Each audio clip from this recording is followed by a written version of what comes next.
আল্লাহ রাসূল সাল্লাল্লাহু আলাইহি ওয়াসাল্লাম যেমন ভাবে আমানত রক্ষা করতেন, আমাদের আমানত রক্ষা করার দরকার আছে না নাই?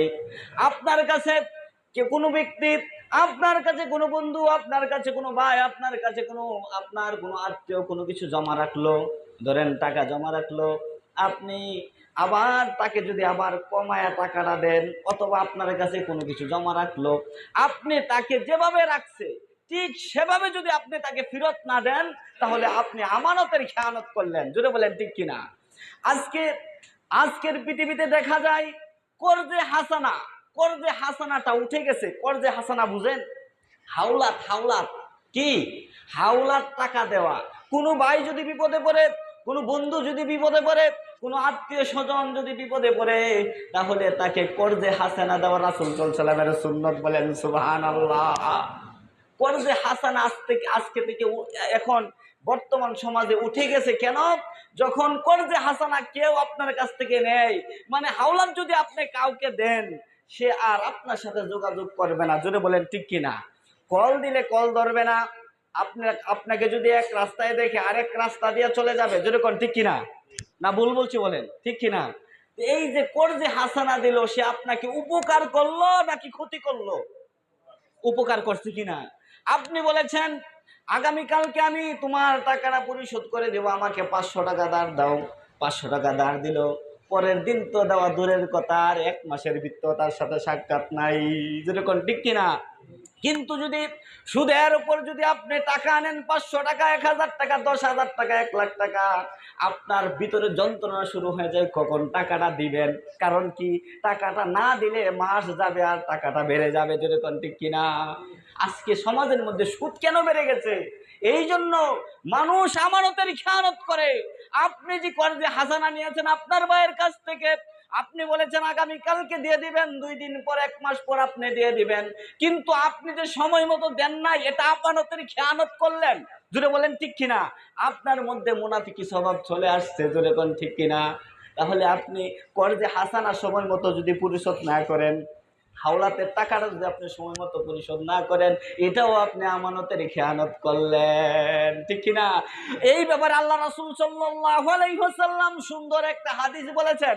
আল্লাহ রাসূল সাল্লাল্লাহু আলাইহি ওয়াসাল্লাম বলেছেন, কোনো ভাই যদি বিপদে পড়ে, আর কোনো দুই ভাই যদি, কোনো তো সম্পদশালী ভাই যদি তাকে সহযোগিতা করে, টাকা দিল, পয়সা দিল, তাকে 10,000 টাকা দিল, সে দেখলো 5 দিন পর দেওয়ার কথা, 5 মাস পর দেওয়ার কথা, সে ঠিকই সে দিতেছে, কিন্তু আপনি দয়া করে, যেই লোকটা, যেই ভাই সম্পদশালী, সে দেখলো, যেই ভাইটা গরিব, সে দেখলো যে সম্পদশালী ভাইটা দেখলো যে গরিব ভাইটা 10,000 টাকা দিতে তার কষ্ট হচ্ছে, ওই সম্পদশালী ভাইটা 3,000 টাকা কমায় দিল, বলল তুমি 7,000 টাকা দাও, আর বাকি 3,000 টাকা আমি তোমাকে হাদিয়া হিসেবে দান করে দিলাম। সুবহানাল্লাহ। আল্লাহ রাসূল সাল্লাল্লাহু আলাইহি ওয়াসাল্লাম বলেছেন, কিয়ামতের ময়দানে আল্লাহ রাব্বুল আলামিন ডেকে ডেকে বলবেন, ওই সকল বান্দারা কোথায়, যেই সকল বান্দারা দুনিয়াতে থাকা অবস্থায় আমার আরেক বান্দা বিপদে পড়েছিল, তাকে কর্জে হাসানা দিয়া, হাওলাত দিয়া, আবার সে দয়া করে কম টাকা নিয়েছিল, আমার বান্দার উপর দয়া করেছিল, ওই বান্দা কোথায়? ওই বান্দা কোথায়? সামনে আসো।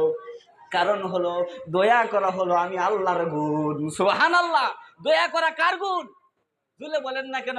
দয়া করা কার গুণ? আমার আল্লাহর গুণ হলো দয়া করা। সুবহানাল্লাহ।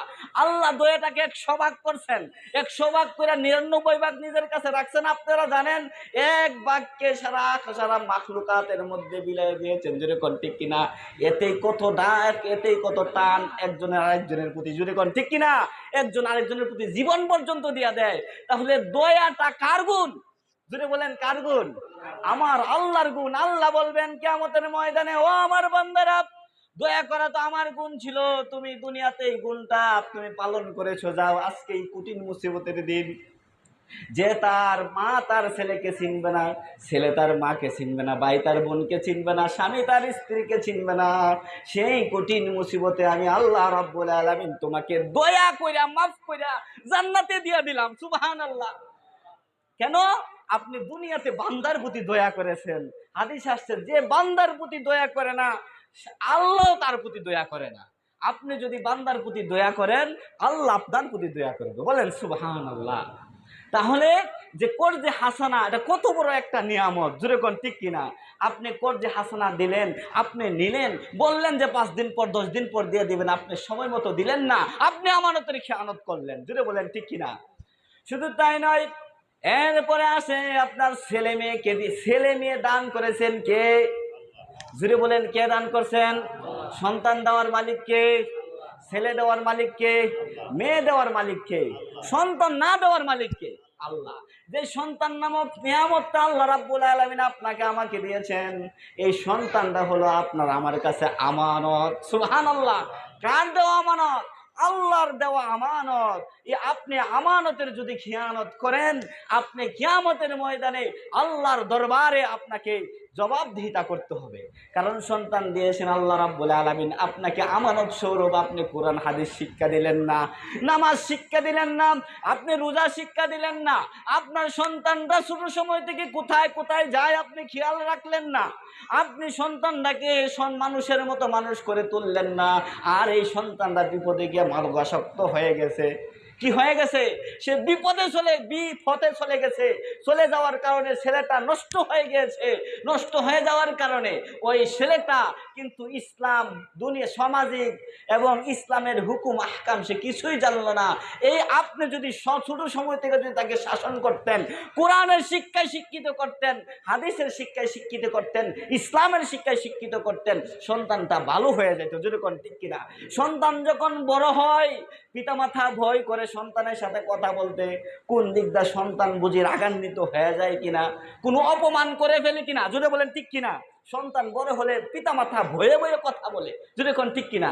কিন্তু সন্তান যদি আলেম হয়, কোরআনের শিক্ষায় যদি শিক্ষিত হয়, কোরআনের শিক্ষায় যদি শিক্ষিত হয়, হাদিসের শিক্ষায় যদি শিক্ষিত হয়, ইসলাম শিক্ষায় যখন শিক্ষিত হবে, ওই সন্তানরা পিতা মাতার সাথে কথা বলতে সর্বক্ষণ ভয় পাবে। কারণ কি? সন্তান বুঝবে যে আমার কোনো কথার দ্বারা যদি পিতা মাতা কোনো কষ্ট পায়, আমার কথার দ্বারা, কাজের দ্বারা যদি পিতা মাতা সামান্য পরিমাণ কষ্ট পায়, আল্লাহ বলেছেন আমার সব ইবাদত বন্দেগী বরবাদ করে দিবেন। বলেন নাউজুবিল্লাহ। কি করে দিবেন? সন্তান যদি পিতামাতার অবাধ্য হয়, সন্তানের দ্বারা যদি পিতামাতা কষ্ট পায়, আল্লাহ বলছেন নামাজ, রোজা, হজ, যাকাত যা কিছু করুক না কেন সন্তান, আমি আল্লাহ রাব্বুল আলামিন সব কিছু বরবাদ করিয়া তার জাহান্নামের উপযুক্ত করে দেব। বলেন নাউজুবিল্লাহ। আর সন্তানের প্রতি যদি পিতামাতা সন্তুষ্ট হয়, সন্তুষ্ট থাকে, আমি আল্লাহ রাব্বুল আলামিন তাকে জান্নাত দিয়া দিব। সুবহানাল্লাহ। তাহলে সন্তান যখন বড় হবে, ইসলামের শিক্ষায় শিক্ষিত হবে, পিতা মাতার সাথে কথা বলতে 10 বার চিন্তা করবে যে পিতা মাতার সাথে কথা বলতেছি কোনো বিয়াদবি হয়ে যায় কিনা, যদি বলেন ঠিক কিনা? আর তার মধ্যে যদি ইসলাম না থাকে, পিতা মাতা 10 বার চিন্তা করে সন্তানের সাথে কথা বলতে হবে, সন্তান কোনো দিক দিয়ে আমাকে অপমান করে ফেলে কিনা, যদি বলেন ঠিক কিনা? তাহলে সন্তানকে মানুষ করার দায়িত্ব কার? পিতা মাতার কিনা? যদি বলেন পিতা মাতার কিনা? তাহলে পিতা মাতার দায়িত্ব হলো সন্তানকে মানুষ করা। আর সন্তান আল্লাহ রাব্বুল আলামিন পিতা মাতার কাছে দিয়েছেন এটা আমানত হিসাবে। যদি বলেন ঠিক কিনা? শুধু তাই নয়, 2 নম্বর ব্যবসা আছে না নাই? মিথ্যা কথা বলে, বলে যে যেটা এই মালটা আমার কিনা দামই হয় নাই, যদি বলেন ঠিক কিনা? বলে কিনা? কিছুক্ষণ পরে দেখা গেল এর চেয়ে কম দামে সে বিক্রি করলো, যদি বলেন ঠিক কিনা? এই যে মিথ্যা কথা বললো কিনা? এই মিথ্যা কথা বলার কারণে তার টাকাটা, তার ব্যবসাটা হারাম হয়ে গেল। অথচ আল্লাহ রাসূল সাল্লাল্লাহু আলাইহি ওয়াসাল্লাম বলছেন, সৎ ব্যবসায়ীগণ যারা সৎভাবে ব্যবসা করে, আল্লাহ রাসূল সাল্লাল্লাহু আলাইহি ওয়াসাল্লাম বলেছেন তাদের হাসর নাসর হবে নবীদের সাথে, সিদ্দিকীনদের সাথে। বলেন সুবহানাল্লাহ। চারটিখানি কথা নয়, নবীদের সাথে যদি আপনার হাসর নাসর হয়, নবীরা বিনা হিসাবে বেহেশতে যাবে, আপনিও তাদের সাথে সাথে বিনা হিসাবে সেলসালায় বেহেশতে চলে যাবেন। বলেন সুবহানাল্লাহ। তাহলে সৎ ব্যবসায়ীরা নবীদের সাথে, সিদ্দিকীনদের সাথে জান্নাতে যাবে। আর কাউকে কিন্তু বলা হয় না যে নবীদের সাথে, সিদ্দিকীনদের সাথে জান্নাতে যাবে। সুবহানাল্লাহ। সৎ ব্যবসায়ীদেরকে বলা হয়েছে। কিন্তু আমাদের দেশে দেখা গেল ব্যবসা সৎভাবে করে না, শুধু অসৎ আর অসৎ। জুড়ে বলেন আছে কি? ঠিক কিনা বলেন? তাহলে ব্যবসায়ীদের কাছে কাস্টমার হলো আমানত। ব্যবসায়ীদের কাছে ব্যবসায়িক পণ্য হলো আমানত। এই আমানত যদি কেউ রক্ষা না করে, তার বিচার আছে না নাই? জুড়ে বলেন বিচার আছে না নাই? তাহলে আমানতের খিয়ানত করা হলো মুনাফিকের আলামত।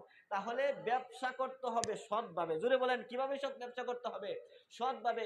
হযরত আবু হানিফা রহমতুল্লাহ আলাইহির নাম আপনারা শুনেছেন না?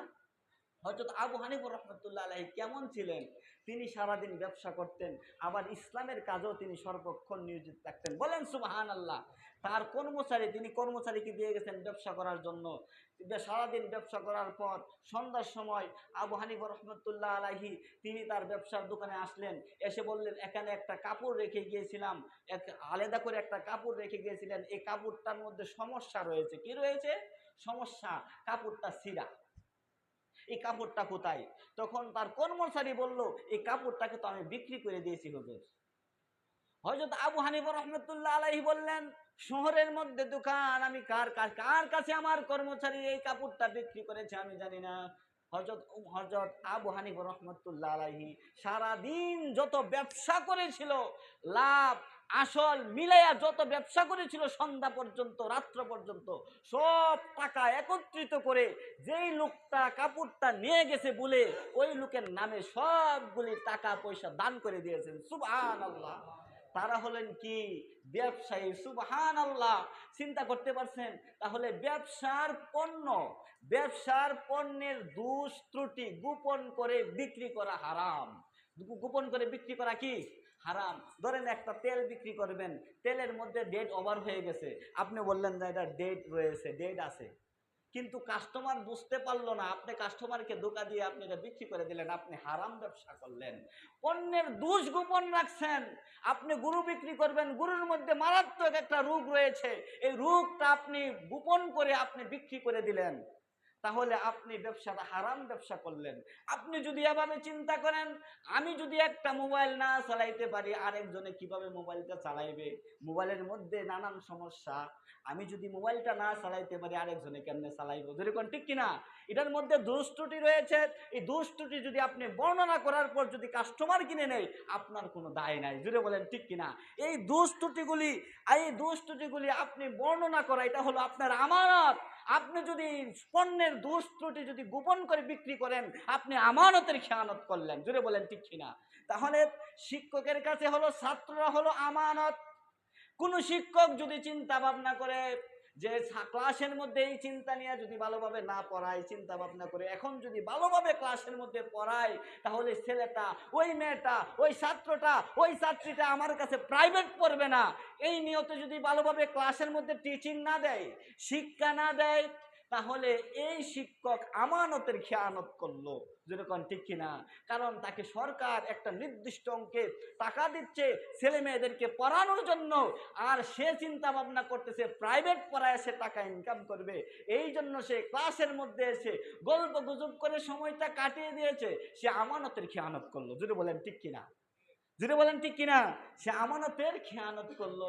স্বামীর কাছে স্ত্রী হলো আমানত, স্বামীর কাছে সন্তান সন্ততি হলো আমানত, স্ত্রীর কাছে স্বামীর অবর্তমানে স্ত্রীর সতীত্ব রক্ষা করা হলো স্ত্রীর আমানত, স্বামীর আমানত। যদি কোন ঠিক কিনা? স্বামীর অবর্তমানে স্বামীর সম্পদগুলি রক্ষা করা হলো স্ত্রীর কাছে আমানত। এমনকি স্বামীর অনুমতি ছাড়া স্ত্রী একটা টাকা ভিক্ষা পর্যন্ত দিতে পারবে না। বলেন সুবহানাল্লাহ। তাহলে স্বামীর অবর্তমানে স্বামীর ধন সম্পদ সবগুলি রক্ষা করা হলো স্ত্রীর কাছে আমানত। সুবহানাল্লাহ। এই আমানতগুলি রক্ষা করতে হবে। শুধু তাই নয়, আপনারা শুনলে অবাক হয়ে যাবেন। হযরত উমর ইবনে আব্দুল খাত্তাব রাদিয়াল্লাহু তাআলা আনহু তিনি একদিন মোমবাতি জ্বালায় ঘরের মধ্যে কি যেন করতেছিলেন, কাজ করতেছিলেন। এমত অবস্থায় তার আত্মীয় স্বজন এসে দরজার মধ্যে করাঘাত করলো, বলল আমরা কি ভিতরে আসতে পারি? উমর রাদিয়াল্লাহু তাআলা আনহু দেখলেন তারা আমার আত্মীয় স্বজন। তারপর উমর রাদিয়াল্লাহু তাআলা আনহু মোমবাতিটাকে নিভিয়ে ফেললেন। নিভিয়ে বললেন, তোমরা একটু দাঁড়াও, অপেক্ষা করো, তোমরা একটু অপেক্ষা করো। উমর রাদিয়াল্লাহু তাআলা আনহু তখন আরেকটা মোমবাতি জ্বালাইলেন। জ্বালানোর পর তাদেরকে ঘরের মধ্যে আসার অনুমতি দিলেন। তখন আত্মীয় স্বজনেরা বলল, আপনি মোমবাতি জ্বালায় রেখেছিলেন, ওই মোমবাতি নিবে আবার আরেকটা মোমবাতি কেন আপনি জ্বালাইলেন আমাদেরকে বাহিরে দাঁড় করায় রাখিয়া? উমর রাদিয়াল্লাহু তাআলা আনহু বললেন, আগে যে মোমবাতিরা জ্বালানো ছিল এটা হলো জনগণের পয়সা, জনগণের টাকায় কেনা মোমবাতি। ওই মোমবাতি দিয়ে আমি রাষ্ট্রের কাজকর্ম আমি দেখতেছিলাম, রাষ্ট্রের কাজ আমি করতেছিলাম, দেশের কাজ করতেছিলাম। আর আমি দেখলাম তোমরা আমার আত্মীয় স্বজন, তোমাদের সাথে আমার ব্যক্তিগত কথাবার্তা বলতে হবে, অতএব জনগণের টাকায় কিনা মোমবাতি দিয়ে তোমাদের সাথে আমি ব্যক্তিগত আলাপ করতে পারি না। যদি এটা করি এটা আমানতের খেয়ানত হবে। সুবহানাল্লাহ। এই জন্য আমার ব্যক্তিগত কাজে আমার টাকায় আমার পয়সায় কেনা মোমবাতিটা জ্বালাইয়া তোমাদের সাথে কথা বলতেছি। সুবহানাল্লাহ। কেমন আমানতদারিতা রক্ষা করেছিলেন উমর রাদিয়াল্লাহু তাআলা আনহু। সুবহানাল্লাহ। তারপর আসেন কথা, কেউ আপনার কাছে কথা বলল, কোনো একটা কথা বলল যে আপনি কারো কাছে বলবেন না, কথাটা বিশ্বাস করে বলল, আপনার কাছে যে এই কথাটা বিশ্বাস করে বলল, আপনিও বলছেন যে বলবেন না, এই কথাটা আপনার কাছে হলো আমানত। আপনি যদি আমানতের কারো কাছে বলে দেন, আপনি আমানতের খেয়ানত করলেন। আমাদের সিস্টেমটা হলো বিশ্বাস করে কইতাছি তোমার কাছে, কিন্তু তুমি কিন্তু কারো কাছে কইও না। আমার কাছে বিশ্বাস করে কইছে, তুমি কিন্তু কারো কাছে কইও না। এও গিয়ে আরেকজনের কাছে বিশ্বাস করে কয়। এইভাবে বিশ্বাস করে কইতে কইতে সারা এলাকা ছড়ায়া যায়। জোরে বলেন ঠিক কিনা? এই জন্য কেউ যদি আপনার কাছে কোনো কথা বলে, এটা কথাটাও কি? জোরে বলেন কথাটা কি? কথাটাও হলো কি? আমানত।